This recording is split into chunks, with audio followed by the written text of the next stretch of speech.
Hello students, అందరికీ నమస్కారం. మా జ్ఞాన కుటీర్కు స్వాగతం. ముందుగా మా ఛానల్ని సబ్స్క్రైబ్ చేసుకొని మీ సపోర్ట్ని అందిస్తున్న ప్రతి ఒక్కరికి మా ధన్యవాదాలు. ఇంకా మా ఛానల్ని సబ్స్క్రైబ్ చేసుకొని వారుంటే వెంటనే సబ్స్క్రైబ్ చేసుకోండి, పక్కనే ఉన్న బెల్ ఐకాన్ని క్లిక్ చేయండి. అలాగే మా వీడియోస్ని లైక్ చేయండి, షేర్ చేయండి. వ్యూవర్స్, ఈరోజు నేను మీతో ఒక శ్లోకాన్ని షేర్ చేయబోతున్నాను.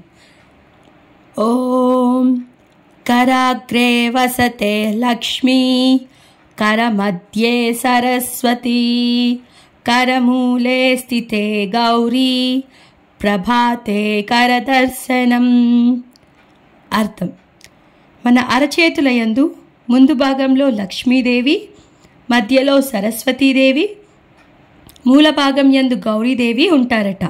మనం నిద్ర లేవగానే అరచేతుల్ని చూస్తూ ఈ శ్లోకం పఠిస్తే ఆ ముగ్గురమ్మల ఆశీర్వాదాలు లభించి రోజంతా మంచి జరుగుతుందని పెద్దలు చెబుతుంటారు.